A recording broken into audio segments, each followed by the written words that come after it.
नमस्कार दोस्तों, जय श्री कृष्ण दोस्तों, राधे राधे। सच्ची श्रद्धा से कमेंट में लिखें हर हर महादेव। देवों के देव महादेव अपनी कृपा सदैव आप पे बनाए रखे। जो आपस में सहेली थीं, उनमें से दो स्त्रियां विधवा होकर के दुखी जीवन जी रही थीं, जबकि एक स्त्री सुहागन होकर के अपने पति के साथ सुखी जीवन जी रही थी। प्रभु, ये बात मेरी समझ में नहीं आई, इसलिए मेरे मन में 3 प्रश्न गूंजने लगे। अब मैं आपसे ये चाहती हूँ कि आप मेरे तीनों प्रश्नों के उत्तर दे करके मुझे संतुष्ट करने की कृपा करें। मित्रों, इस प्रकार माता पार्वती की बात को सुन करके भगवान शिव कहते हैं, पार्वती तुम मुझे अपने तीनों प्रश्न बताओ, मैं तुम्हें तुम्हारे प्रश्नों के उत्तर दे करके पूरी तरह संतुष्ट करने का प्रयास करूंगा। अब माता पार्वती कहती हैं, प्रभु मेरा पहला प्रश्न है, कौन सी स्त्री समय से पहले विधवा हो जाती है। मेरा दूसरा प्रश्न है, कौन सी स्त्री को जीवन में कभी सुख नहीं मिलता। और मेरा तीसरा प्रश्न है, कौन सी चीज़ ऐसी है जो एक पत्नी अपने पति को मांगने से भी नहीं देती। मित्रों, इस प्रकार माता पार्वती के प्रश्न सुन करके भगवान शिव कहने लगे, पार्वती तुम जिन स्त्रियों की बात कर रही हो, उनमें से 2 स्त्रियां विधवा होकर के अपना दुखी जीवन जी रही हैं, और वहीं पर एक स्त्री सुहागन होकर के अपने पति के साथ में अपना सुखी जीवन जी रही है। तुम जानना चाहती हो आखिरकार ऐसा क्यों है, तो मैं तुम्हें एक छोटी सी कहानी सुनाता हूँ। इस कहानी को बहुत ही ध्यान से सुनना। आधी अधूरी कहानी सुनने वालों को आधा अधूरा ही ज्ञान प्राप्त होता है, जो जीवन में कभी काम नहीं आता, क्योंकि तुम्हारे तीनों प्रश्नों के उत्तर इसी छोटी सी कहानी में समाये हुए हैं। इस कहानी को यदि तुमने ध्यान से सुना तो तुम्हारे तीनों प्रश्नों के उत्तर तुम्हें अवश्य मिलेंगे और तुम्हें संतुष्टि प्राप्त होगी। मित्रों, माता पार्वती कहती हैं, प्रभु मैं आपकी बात से सहमत हूँ, आप कहानी शुरू करो। मैं कहानी को पूरी मन से सुनूंगी, और जब तक आप कहानी बोलेंगे तब तक मेरा मन किसी दूसरे स्थान पर नहीं जाएगा। तो मित्रों, कहानी शुरू करने से पहले मेरा आप सभी से अनुरोध है कि आप हमारे चैनल को सब्सक्राइब अवश्य करें और कहानी के अंत तक बने रहें, क्योंकि आज की कहानी आपके लिए बहुत ही महत्वपूर्ण होने वाली है। तो आइए आज कुछ नया सीखते हैं। भगवान शिव कहते हैं, पार्वती सबसे पहले मैं तुम्हें उस स्त्री की कहानी सुनाता हूँ जो सुहागन बनकर के सुखी जीवन जी रही है। देखो, जिस सुहागन स्त्री की तुम बात कर रही हो, वो सुहागन स्त्री एक राजा के नौकर की पत्नी है, और जिस नौकर की वो पत्नी है, उस नौकर को अपनी पत्नी पर पूर्ण विश्वास और भरोसा है कि वो पतिव्रता है, जिसकी महिमा वो अपने साथियों में बार बार करता है। अब देखो, एक दिन की बात है, उस राजा के नौकर ने अपनी पत्नी की प्रशंसा इतनी की कि बात धीरे धीरे फैलते हुए राजा के दरबार तक पहुंच गई। फिर तो राजा ने अपने नौकर को बुलाया और उस नौकर से कहा कि तुम हर किसी से कहते हो कि तुम्हारी पत्नी पतिव्रता है, क्या वास्तव में आपकी पत्नी पतिव्रता है? आपको पूर्ण विश्वास है? भगवान शिव कहते हैं, पार्वती इस प्रकार राजा की बात सुनकर के नौकर कहने लगा, महाराज मुझे पूरा विश्वास है और पूरे से भी आगे विश्वास है कि मेरी पत्नी पूरी तरह पतिव्रता है। अब उसी समय पर राजा का महामंत्री कहने लगता है, यदि मैं तेरी पत्नी का पतिव्रत धर्म खंडित कर दूं तो तुझे क्या सज़ा मिलनी चाहिए? फिर तो नौकर ने कहा, यदि तुम मेरी पत्नी का पतिव्रत धर्म खंडित कर देते हो तो महाराज मुझे फांसी लगा देना। अब उधर वो राजा का नौकर भी मंत्री से कहता है, यदि महाराज ये मेरी पत्नी का पतिव्रत धर्म खंडित नहीं कर पाए तो इनको सज़ा क्या मिलनी चाहिए? तो राजा ने कहा कि मंत्री को भी फांसी की सज़ा दी जाएगी। भगवान शिव कहते हैं, पार्वती इस प्रकार मंत्री ने स्वीकार कर लिया और नौकर से पूछा कि क्या वस्तु लाऊं जिससे तू माने कि मैं तेरी पत्नी का धर्म खंडित करने में सफल हुआ। तो नौकर ने कहा, मंत्री यदि तुम मेरे घर से जाकर के मेरे विवाह के समय पर मुझे एक पटका मिला था और एक कटार मिली थी जो दूल्हे को देते हैं, वो मेरी पत्नी ने बहुत ही संभाल कर रखी है, जो सुहाग की निशानी मानी जाती है। यदि तू पटका और कटार लाकर मुझे दिखा दे तो मैं मान जाऊंगा कि मेरी पत्नी का धर्म तूने पूरी तरह नष्ट कर दिया है। अब भगवान शिव कहते हैं पार्वती, शर्त स्वीकार हो जाने के बाद में वो मंत्री शहर में जाता है और एक दूती से जाकर मिलता है। वो दूती हमेशा एक दूसरे से भिड़ाने का काम करती थी और जो काम कोई नहीं करता था वो काम करने में वो सक्षम थी। फिर इस प्रकार उस मंत्री ने उस दूती को अपने स्वार्थ के लिए बुलाया और दूती से कहा कि देखो, इस नाम का एक व्यक्ति है, उससे मेरी शर्त लगी है। और फिर उसने उस शर्त के बारे में उस दूती को सारा कुछ बता दिया। फिर वो उस दूती से कहने लगा कि तू कैसे भी करके उस स्त्री से मेरा संपर्क करवा दे, तुझे जितना धन चाहिए मैं उतना धन दूंगा।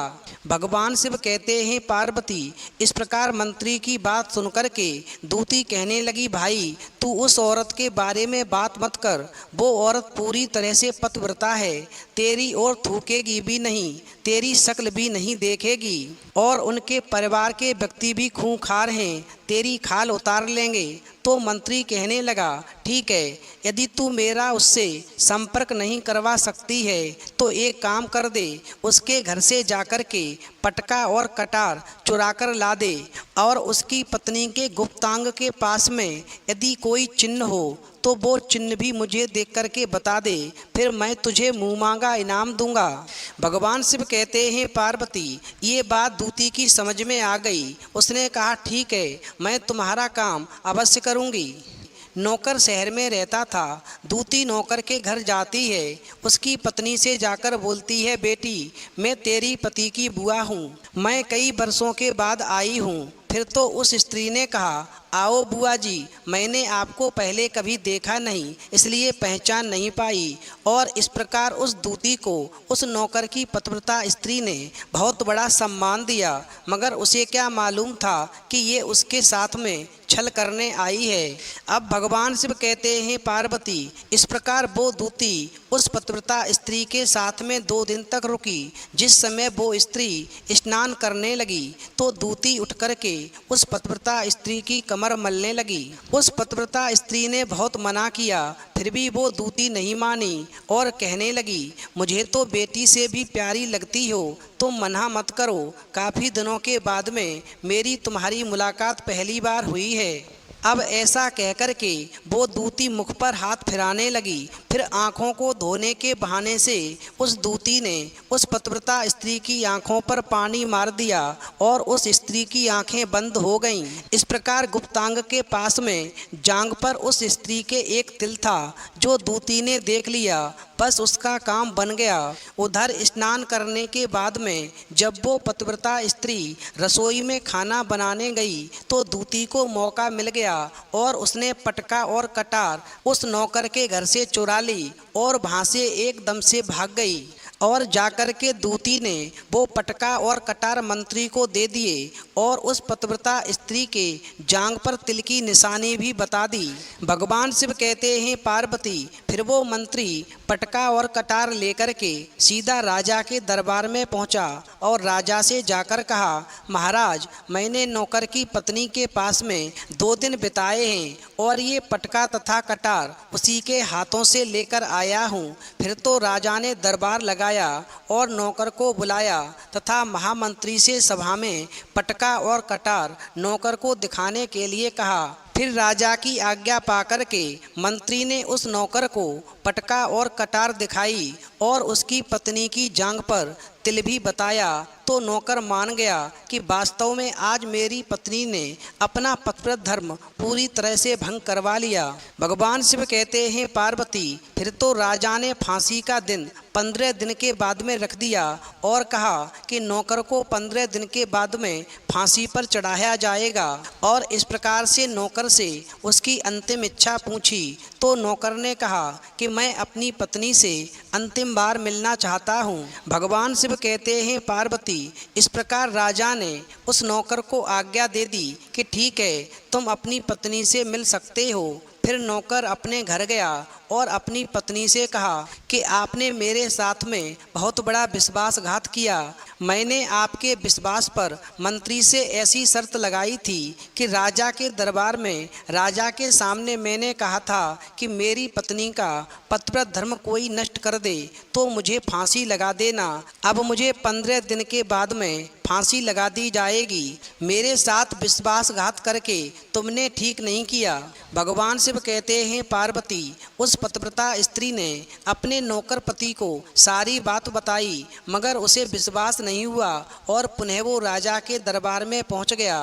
फिर नौकर वापस जाकर के जब पहुंचा तो राजा के दरबार में उसे कैद में डलवा दिया गया। अब उधर नौकर की पतिव्रता धर्म पत्नी ने परमात्मा को याद किया और राजा के दरबार में गई और राजा से नाच दिखाने की आज्ञा मांगी। भगवान शिव कहते हैं, पार्वती, उधर नौकर की पतिव्रता धर्म पत्नी ने परमात्मा को याद किया और अपना भेष बदल करके राजा के दरबार में गई और राजा से नाच दिखाने की आज्ञा मांगने लगी, क्योंकि वो स्त्री बहुत ही सुंदर थी और उधर राजा शौकीन होते हैं। इसलिए राजा ने आज्ञा दे दी कि सभी मंत्री संतरी आदि उपस्थित होकर के इस सुंदरी का नाच करवाने की पूरी व्यवस्था करें।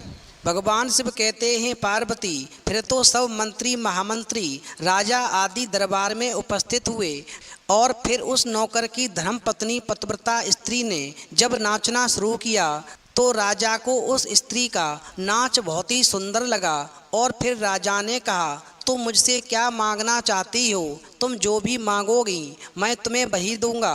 भगवान शिव कहते हैं, पार्वती, फिर उस नौकर की पतिव्रता स्त्री ने कहा, महाराज, आपकी सभा में मेरा चोर है जिसने मेरे रुपए लिए थे मगर आज तक वापस नहीं दिए, उसे फांसी की सजा दे दीजिए। अब राजा ने कहा, ठीक है, बताओ मेरे दरबार में तुम्हारा चोर कौन है, उसका नाम क्या है, मैं उसको फांसी की सजा अवश्य दूंगा। भगवान शिव कहते हैं, पार्वती, फिर उस नौकर की पतिव्रता स्त्री ने कहा, महाराज, आपका मंत्री मेरा चोर है, आप इनको फांसी की सजा अवश्य दें।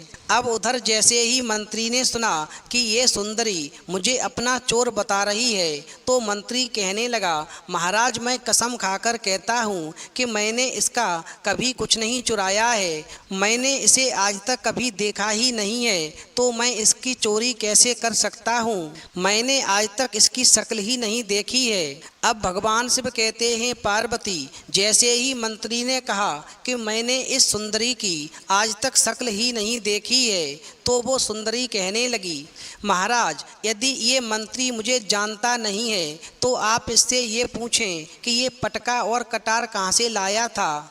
मैं उस नौकर की पत्नी हूँ जो आपके यहाँ पर नौकरी करता है और आप मेरे निर्दोष पति को फांसी चढ़ाने वाले हैं। अब मैं आपको पूरी दास्तां सुनाती हूँ। ये जो आपका मंत्री है, इसने मेरे पास में अपनी एक दूती को भेज करके मेरी जांग के तिल का पता लगाया और उसी ने ये पटका तथा कटार चुरा करके इसको ला करके दी और आपके मंत्री के द्वारा भेजी गई दूती जब मेरे घर पर आई थी तो उसने मुझसे कहा था कि वो मेरे पति की बुआ है, वो पहली बार आई है, इसलिए मैं उसको पहचान नहीं सकी। और महाराज, इस प्रकार मैंने उस स्त्री को अपने यहाँ पर बहुत बड़ा सम्मान दिया और अपने यहाँ पर ठहरने की उसकी व्यवस्था की। भगवान शिव कहते हैं, पार्वती, इस प्रकार उस नौकर की पतिव्रता स्त्री की बात को सुनकर के राजा ने दूती को बुलाया। फिर उस दूती ने राजा को सारी सच्चाई बता दी, जिससे राजा ने उस नौकर को बरी कर दिया और मंत्री को फांसी पर चढ़ा दिया। भगवान शिव कहते हैं, पार्वती, इस प्रकार उस नौकर की पतिव्रता स्त्री ने अंत में राजा से कहा, महाराज, मैं अपने पति से बहुत प्यार करती हूँ, मैं एक चरित्रवान स्त्री हूँ, कभी भी मैं अपने पति का नाम तक अपने मुँह से नहीं लेती। अब भगवान शिव कहते हैं, पार्वती, मेरी कहानी पूरी होती है। अब तुम अपने तीनों प्रश्नों के उत्तर क्रमवार सुनो। तुम्हारा पहला प्रश्न था, कौन सी स्त्री समय से पहले विधवा हो जाती है? तो जो स्त्रियां अपने पति का नाम लेती हैं वो समय से पहले विधवा हो जाती हैं, क्योंकि पति का नाम लेने से पति की उम्र कम हो जाती है और समय से पहले ही उनके पति की मृत्यु हो जाती है। ऐसी स्त्रियां जो अपने पति का नाम लेती हैं वो समय से पहले ही विधवा होकर के एक दुखी जीवन जीती हैं। बस यही राज की बात है कि तुम जिन 3 सहेलियों की बातें कर रही थीं उनमें से 2 विधवा थीं और एक ये नौकर की पत्नी थी जो पतिव्रता स्त्री थी। ये पतिव्रता कभी भी अपने पति का नाम मुंह से नहीं लेती थी। उधर वो 2 स्त्रियां जो विधवा होकर के जीवन दुखी जी रही हैं वो हमेशा अपने पति का नाम लेकर ही बुलाती थीं, जिसकी वजह से उनके पति की उम्र कम हुई और फिर वो दोनों स्त्रियां समय से पहले ही विधवा हो गईं और आज वो दुखी जीवन जी रही हैं। इसलिए कभी भी स्त्री को अपने पति का नाम अपने मुंह से नहीं लेना चाहिए। अब तुम्हारा दूसरा प्रश्न था, कौन सी स्त्री को जीवन में कभी सुख नहीं मिलता? तो समझ लो, जो स्त्रियां अपने पति की बिना अनुमति के किसी तीर्थ स्थान या उत्सव में जाती हैं उनके जीवन में कभी सुख नहीं आता। ऐसी स्त्रियां जीवन भर दुखी रहती हैं और उन्हें पति का कभी प्रेम नहीं मिलता। अब भगवान शिव कहते हैं, पार्वती तुम्हारा तीसरा प्रश्न था कि ऐसी कौन सी चीज़ है जो एक पत्नी अपने पति को मांगने से भी नहीं देती? तो समझ लो, वो चीज़ गाली है। एक चरित्रवान स्त्री कभी अपने पति को गाली नहीं दे सकती और जो स्त्री गाली देती है वो स्त्री कभी चरित्रवान नहीं होती और ऐसी स्त्री जीवन भर रोती है। उसके जीवन में कभी सुख की घड़ी नहीं आती और समय से पहले ही ऐसी स्त्री विधवा हो जाती है। मित्रों, इस प्रकार कहानी सुनने के बाद में माता पार्वती पूरी तरह से अपने तीनों प्रश्नों से संतुष्ट होकर कहती हैं, प्रभु वास्तव में जो स्त्री चरित्रवान होती है वो कभी दुखी जीवन नहीं जीती, क्योंकि ऐसे घर में लक्ष्मी का सदा वास होता है और वो घर धन धान्य से हमेशा भरपूर बना रहता है। ऐसी स्त्रियां हमेशा घर को स्वर्ग बना देती हैं। तो मित्रों, यदि आपको कहानी पसंद आई हो तो प्लीज़ आप हमारे चैनल को सब्सक्राइब अवश्य करें और भगवान शिव पार्वती के लिए एक लाइक करना ना भूलें।